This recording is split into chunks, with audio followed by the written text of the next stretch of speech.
भाई साहब, मोहल्ले में जब एक ही गुंडा होता है तो वही सर्वे सर्वा होता है। लेकिन वो गुंडा कितना दमदार है ये तब पता चलता है जब उसी मोहल्ले में दूसरा गुंडा पैदा हो जाए। नहीं, तब दोनों की लड़ाई होती है, तब पता चलता है कि जो जीता असली बड़ा वाला गुंडा वो था। तो अब गुंडे का एग्जांपल देखिए, मैं समझाना ये चाह रहा हूं कि अपने मार्केट में दो डिपॉजिटरीज हैं इस वक्त, एनएसडीएल और सीडीएसएल। दरअसल शुरू तो पहले एनएसडीएल हुआ था, शेयर बाजार में नहीं आ पाया ये। सीडीएसएल बाद में शुरू हुआ, लेकिन शेयर बाजार में पहले आ गया ये। तो स्टॉक मार्केट में जितने इन्वेस्टर्स हैं जो डिपॉजिटरीज में इन्वेस्ट करते हैं, उनके पास एक ही ऑप्शन था अब तक, सीडीएसएल। एक छत्र राज है भैया, उसके अलावा उसका कोई कॉम्पिटिटर शेयर बाजार में है ही नहीं। लेकिन अब दूसरा कॉम्पिटिटर आ रहा है, पुराना वाला गुंडा जो असल मार्केट में तो आया था, शेयर मार्केट में नहीं आया था। तो आज एनएसडीएल के आईपीओ की पूरी एनालिसिस तो हम करेंगे, साथ में मैं आपको ये भी बताऊंगा कि एनएसडीएल एक्चुअली कंपनी करती क्या है। भैया, किसी आईपीओ को समझने के लिए पहले उस कंपनी को समझना जरूरत है, उसका धंधा क्या है, धंधा पानी क्या है, और साथ में उसका जो कॉम्पिटिटर है सीडीएसएल, उसका धंधा पानी क्या है। अब धंधा पानी कैसा चल रहा है, हम दोनों का जब धंधा समझेंगे, दोनों का जब वो समझेंगे, हम बिजनेस समझेंगे, तब आगे का फ्यूचर क्या हो सकता है वो अपने को समझ में आएगा। फिर हम डिसाइड कर पाएंगे कि हमको पैसा किस में डालना है, सीडीएसएल में डालें, एनएसडीएल में डालें। ठीक है, तो आगे कहां ज्यादा प्रोबेबिलिटी है ये अपने को समझ। पहले मैं आपको डिपॉजिटरी समझाता हूं। डिपॉजिटरी क्या होता है, क्योंकि दोनों डिपॉजिटरी है, सीडीएसएल भी एनएसडीएल भी। सो डिपॉजिटरी वो होता है कि 1996 से पहले जो स्टॉक हम खरीदते थे, जो शेयर खरीदते थे ना, वो हमको पेपर के फॉर्म में मिलता था, हार्ड पेपर होता था, पर्ची मिलती थी भैया। लेकिन उसके बाद क्या हुआ, 96 से डिपॉजिटरी का कॉन्सेप्ट आया, ऑनलाइन, डीमैट। डीमैट का मतलब डीमटेरियलाइज्ड, आपका शेयर डीमटेरियलाइज हो गया। मतलब मटेरियलाइज का मतलब फिजिकल फॉर्म में, डीमटेरियलाइज का मतलब उसको वर्चुअल फॉर्म में, ऑनलाइन के फॉर्म में कर दिया गया। तो ऑनलाइन जब फॉर्म में कर दिया गया, जो आपको पेपर पहले मिलता था, तो वो पेपर आप अलमारी में रखते थे, शेयर सर्टिफिकेट इसको कहते थे। लेकिन जब ऑनलाइन हो गया तो भैया ऑनलाइन भी कहीं रखेंगे ना, तो उस ऑनलाइन रखने की जगह को कहते हैं डिपॉजिटरी। तो वो डिपॉजिटरी का काम क्या क्या होता है, शेयरों की डिजिटल सेफ रखवाली। हम ऑनलाइन शेयर को रखते हैं भैया, पेपर सर्टिफिकेट की जगह शेयर अब डिजिटल फॉर्म में रखे जाने लग गए जब से डिपॉजिटरी आया। 1996 में पहली बार आया डिपॉजिटरी, एनएसडीएल। डीमैट अकाउंट में शेयर में रखना, शेयर की खरीद बिक्री को सेटल करना। शेयर की खरीद बिक्री हम करते तो ब्रोकर के ऐप पर है, कोई भी ब्रोकर के ऐप पर, लेकिन पीछे सेटल कौन करता है, ब्रोकर तो सिर्फ एक माध्यम, उसने ऐप दिया है, लेकिन असल में शेयर परचेज हो गया या सेल हो गया कौन करेगा, वो पीछे डिपॉजिटरी में होता है। बोनस, डिविडेंड, स्प्लिट, ये सब अपडेट करना काम होता है, केवाईसी वगैरह सब असल में पीछे वही होता है। ठीक है, देश में दो डिपॉजिटरी कंपनी है, जैसा मैंने बोला, एनएसडीएल और सीडीएसएल। एनएसडीएल का फुल फॉर्म है national securities depository limited, CDSL का फुल फॉर्म है सेंट्रल डिपॉजिटरी सिक्योरिटी लिमिटेड। अब देखो यहां गड़बड़ी क्या है, नाम में ही गड़बड़ी हो गई है भैया। दोनों जब डिपॉजिटरी है, तो पहला एनएसडीएल जब डिपॉजिटरी बना तो आपने नाम ऐसे रखा, national securities depository limited, last में डिपॉजिटरी है। दूसरा वाला जब बना तो डिपॉजिटरी पहले ले आया भाई साहब, सिक्योरिटी बाद में हो गया। इसलिए मैं आज भी कई बार कंफ्यूज हो जाता हूं कि सीडीएसएल है कि सीएसडीएल है, कई बार कंफ्यूज आप भी हो जाओगे, एनएसडीएल है या एनडीएसएल है। दोनों के अलग अलग फॉर्मेट है भैया, एक फॉर्मेट में रखते तो ये गड़बड़ी की वजह से लोगों में गड़बड़ी होती है। चलो खैर, ये तो अलग पार्ट है। अब सीडीएसएल जो है ये पहले से लिस्टेड है भैया, जून 2017 में ये लिस्ट हुआ था शेयर बाजार में। ये सरकारी कंपनी नहीं है, ये ना समझना कि दोनों सरकारी कंपनी है, सरकारी नहीं है, लेकिन सरकार का बड़ा हिस्सा दोनों में जरूर है, ये बात है। और दोनों कंपनी सेबी में रजिस्टर्ड भी है। अब एनएसडीएल के जरा आईपीओ की बात करते हैं। ये आईपीओ थोड़ा सा अलग है। नॉर्मली जो आप आईपीओ देखते हो वो फ्रेश इशू लेकर के आते हैं, फ्रेश शेयर लेकर के आते हैं मार्केट में, आओ भैया फ्रेश शेयर खरीदो, पैसा लगाओ हमारी कंपनी में। लेकिन ये फ्रेश शेयर लेकर के नहीं आ रहे हैं। ये ऑफर फॉर सेल कहने का मतलब इनके पास जितने शेयर इन्होंने इन्वेस्टर्स के लिए छोड़ रखे थे, वो पहले से इन्वेस्टर्स के पास सारे थे। अब क्या हो रहा है, जो पुराने इन्वेस्टर हैं वो एग्जिट करना चाहते हैं, प्रॉफिट बुक करना चाहते हैं। तो जब वो बेचेंगे शेयर तो इनके पास अपना हो जाएगा। मतलब इसको आप ऐसे समझो कि मैं एनएसडीएल हूं, मेरे 5 इन्वेस्टर हैं पहले से, बड़े बड़े बैंक्स, बड़ी बड़ी कंपनीज हैं। वो 5 इन्वेस्टर क्या कहते हैं मुझे कि भैया मेरा पैसा दे दो, अब शेयर अपने वापस ले लो, मुझे प्रॉफिट बुक करके निकलना है। तो मैं क्या करूंगा, मैं एनएसडीएल हूं ना, मैंने कहा ठीक है भैया मैं तुम्हारा पैसा देता हूं, मेरा शेयर वापस करो।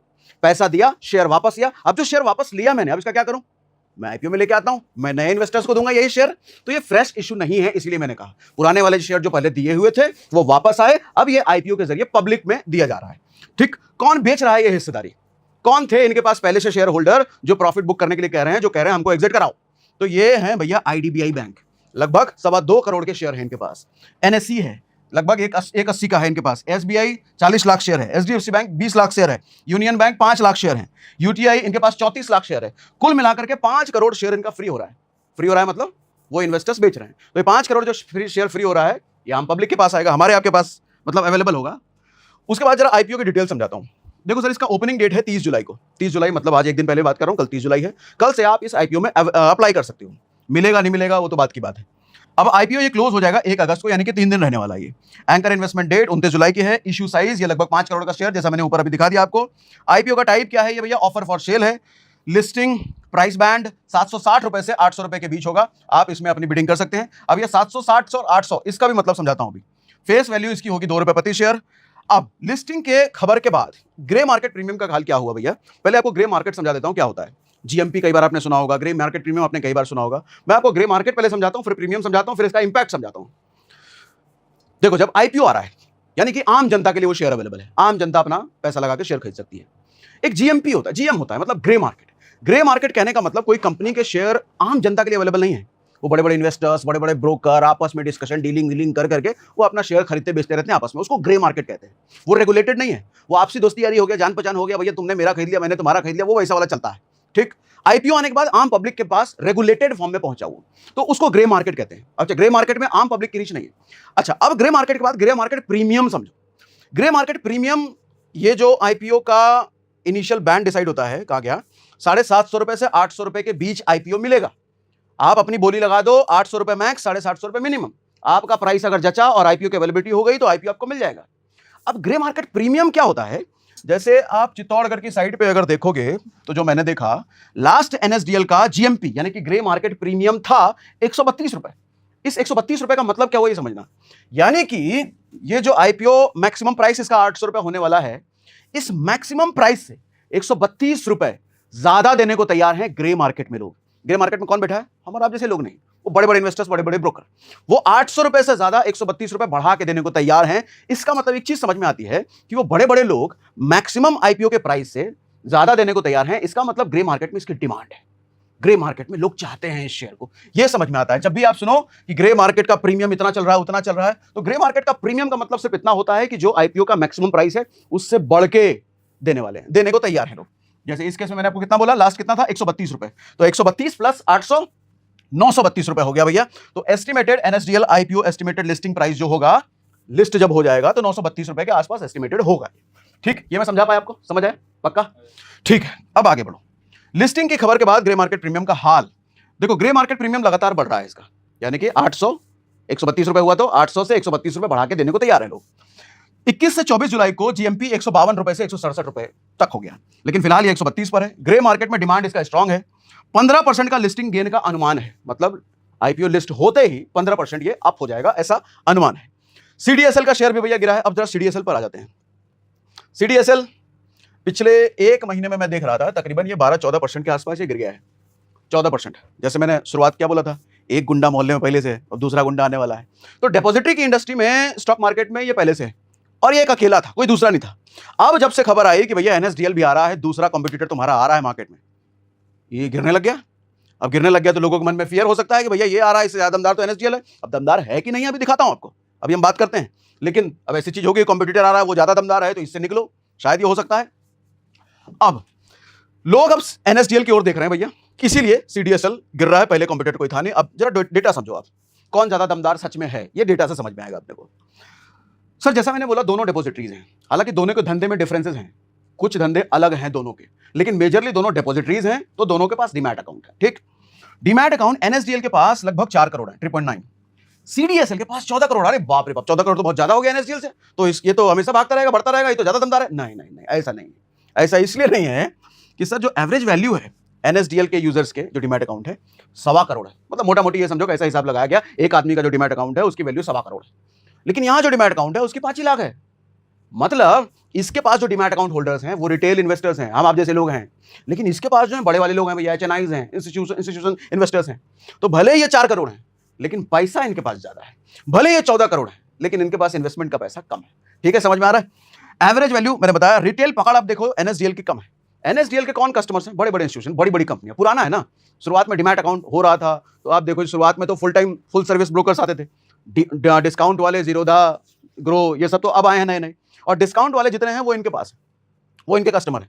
देखो, हम डायरेक्टली एनएसडीएल या सीडीएसएल के कस्टमर नहीं होते हैं। हम डायरेक्टली ऐसे नहीं है कि हम एनएसडीएल और सीडीएसएल में अकाउंट खोलें, किसमें खोलें, ना ना ना ना, हम तो ब्रोकर पे अकाउंट खोलते हैं। अब ब्रोकर ने पीछे किससे टाई अप कर रखा है? एनएसडीएल से कर रखा है, सीडीएसएल से कर रखा है। तो जितने डिस्काउंट ब्रोकर हैं वो मैक्सिमम सीडीएसएल के पास है। जितने फुल टाइम ब्रोकर्स हैं, जिनके पास पुराने लोग हैं, जिनके पास मोटा फंड है, उनमें से ज्यादातर लोग एनएसडीएल के पास है। इसीलिए इनके पास लोग कम है, फंड ज्यादा है। इनके पास लोग ज्यादा है, फंड कम है। ठीक, प्रॉफिट मार्जिन अगर आप देखो तो 32% एनएसडीएल का प्रॉफिट मार्जिन है, इनका ज्यादा है, 63% है, लगभग डबल है। फाइनेंशियल ईयर में 47 गुना इन्होंने ग्रोथ करी है, इन्होंने 65 गुना ग्रोथ करी है। ठीक, अब और समझो, CDSL retail power plus high profitability का ये काम कर रहे हैं। कैसे? 15 करोड़ से ज्यादा अकाउंट्स और तेजी से ग्रोथ है इनकी भैया, अकाउंट्स इनके पास ज्यादा है। प्रॉफिट मार्जिन 60% का है, यानी कि कम खर्च में ये ज्यादा कमाई है इनकी। जीरोधा, ग्रो, अपस्टॉक और जैसे ब्रोकर का इनका बेस है, जैसे डिस्काउंट ब्रोकर की हमने बात करी अभी। रिटेल इन्वेस्टिंग का बढ़ता ट्रेंड है इनके पास, ये सरप्लस आप समझ सकते हो। आज रिटेल इन्वेस्टर्स ज्यादा से ज्यादा स्टॉक मार्केट में आ रहे हैं, कूद रहे हैं, डीमैट अकाउंट खुलवा रहे हैं, और ये सारा का सारा किसके पास जा रहा है? CDSL के पास जा रहा है। NSDL के तो पूरा पास पुराने वाले हैं, बड़े वाले, स्केलेबल है, डिजिटल इंफ्रा है, लीन कॉस्ट मॉडल है, मतलब थोड़ा लगाते हैं ज्यादा कमाते हैं। CDSL का धंधा तो ऐसा है। NSDL का क्या है भैया? इनके कस्टमर है इंस्टीट्यूशनल, बड़े बड़े, तो इंस्टीट्यूशनल स्टेबिलिटी है, लॉन्ग गेम है, आप इसको बड़का हाथी समझ सकते हो। 500 लाख करोड़ से भी ज्यादा की कस्टडी वैल्यू है। Mutual funds, pension funds, NPS, government projects, ये सब इनके पास है। पैन आप देखो, ई वोटिंग आप पैन वैन बनवाते हो तो उसमें देखते होगे कवर में NSDL लिख करके आता है, उसको लोग आता है, तो यही सब काम ये कर रहे हैं। यही सब काम कर रहे हैं मतलब गलत काम नहीं कर रहे, ठीक है। इनका मार्जिन कम है, 30% है, लेकिन कैश फ्लो मजबूत है। इनके कस्टमर आज ऐसा नहीं कि आज तो बहुत मन किया, बहुत पैसा आ गया, पैसा डाल दिया भैया, अगले महीने लॉस हो गया, डीमैट अकाउंट बंद कराओ। वो किसके पास है? ऐसे कस्टमर CDSL के पास है, इनके पास ऐसे नहीं है। इनके पास बड़े बड़े लोग हैं भैया। NSDL तो ऐसा मुझे लगता है कि शायद इनके धंधे में फ्लक्चुएशन ज्यादा हो सकता है, ग्रोथ ऊपर नीचे ज्यादा हो सकता है, और इनके में कम हो सकता है, ऐसा मुझे लगता है। वो सिर्फ इसलिए क्योंकि इनके पास बड़े स्टेबल क्लाइंट्स हैं, इनके पास उतने बड़े स्टेबल क्लाइंट नहीं है। ठीक, NSDL की आगे क्या प्लानिंग हो सकती है? सब्सिडीज के जरिए विस्तार कर रहे हैं भैया। NSDL अपनी पहुंच बढ़ा रहा है, अपनी सब्सिडीज खोल रहा है। NSDL पेमेंट बैंक स्टार्ट हो रहा है, NBBPL पूरी NSDL की कंपनी के तहत है ये। डिजिटल बैंकिंग की सेवाएं जैसे प्रीपेड, डेबिट कार्ड, रेमिटेंस, पैसा भेजना, इंटरनेशनल इधर उधर, पॉलिसीज, म्यूचुअल फंड्स की बिक्री, ये सब NSDL अपना इसमें एक्सपेंशन कर रहा है। अब जरा फाइनेंशियल इंक्लूजन कर लें, मतलब फाइनली समराइज कर दूं। देखो भैया, देश में डीमैट अकाउंट की संख्या तेजी से बढ़ रही है, तो ये तो तय है NSDL और CDSL दोनों का धंधा बढ़ना तय है कि दोनों की तरफ लोग आ रहे हैं। अब ये देखा जा रहा है कि रिटेल इन्वेस्टर्स की संख्या ज्यादा है, वो ज्यादा आ रहे हैं, तो अभी बताया मैंने किसकी तरफ हो जाएंगे। लेकिन साथ ही आदमी ज्यादा कमाएगा तो ज्यादा इंस्टीट्यूशन होगा, ज्यादा कंपनीज बनेंगी। वो किधर है? वो किधर रजिस्टर्ड है, किधर जा रही हैं? अगस्त 2024 तक 17 करोड़ से ज्यादा डीमैट अकाउंट बन चुके। हर महीने 30 लाख से ज्यादा नए अकाउंट इस वक्त खुल रहे हैं। ये तेजी NSDL जैसी कंपनियों के लिए ग्रोथ का बड़ा बड़ा मौका है। अब इंडस्ट्री टेलवाइन क्या है? डिजिटल इंडिया में अब IPO, शेयर बाजार और म्यूचुअल फंड्स बहुत पॉपुलर हैं भैया। आए दिन आप देखो कोई ना कोई IPO आता रहता है। जिस तरीके से रिटेल इन्वेस्टर का पार्टिसिपेशन बढ़ रहा है, उसी तरीके से कंपनियों का भी पार्टिसिपेशन बढ़ रहा है स्टॉक मार्केट में। इतने ज्यादा IPO आ रहे हैं, आप देखो 5 साल पुराना अगर आप डेटा देखो तो कहीं 6-7 महीने में कोई एक आध IPO, 1-2 IPO, 3 IPO आता था। अब देखो भैया, अगर सीजन बढ़िया चल रहा है तो एक ही महीने में 4-5 IPO आ जाते हैं। तो कंपनीज भी अब ज्यादा आ रही हैं स्टॉक मार्केट में, रिटेल पार्टिसिपेशन भी ज्यादा आ रहा है। तो ऐसे में तो एक चीज तो तय है, NSDL भी बढ़ेगा और CDSL भी बढ़ेगा। ठीक, तो जैसे जैसे फाइनेंशियल इंक्लूजन बढ़ेगा, NSDL का कारोबार अपने आप बढ़ेगा। तो ये था पूरा NSDL का एनालिसिस। मैंने आपको NSDL का बिजनेस समझाया, CDSL का बिजनेस समझाया, दोनों का कंपैरिजन भी दिया, IPO एनालिसिस करा। और हाँ, IPO में अगर आप इन्वेस्ट करना चाहते हैं उसके लिए आपके पास डीमैट अकाउंट जरूर होना चाहिए। इतना सॉलिड IPO एनालिसिस, और आने वाले टाइम में कौन सा IPO एनालिसिस आप हमसे चाहते हैं वो भी कमेंट बॉक्स में लिख के बताना, ऐसा ही तगड़े तरीके से लेके आऊंगा। तो देखा आपने दोस्तों, आज की वीडियो के जरिए सागर सर ने उन सभी लोगों के सारे क्वेश्चन के जवाब दे दिए जिनको NSDL और CDSL को लेकर कंफ्यूजन रहती थी। आज सागर सर ने NSDL और CDSL के बीच कंपैरिजन करके इन दोनों के बीच के सभी फायदों और नुकसान के बारे में बताया। जो लोग भी इन दोनों स्कीम में इन्वेस्ट करना चाहते हैं उनके लिए ये वीडियो बहुत ही हेल्पफुल है। अगर आपको सागर सर की इतनी इंफॉर्मेटिव वीडियो पसंद आई हो और आप भी सागर सर के फैन हो तो वीडियो को लाइक करना और चैनल को सब्सक्राइब करना ना भूलें।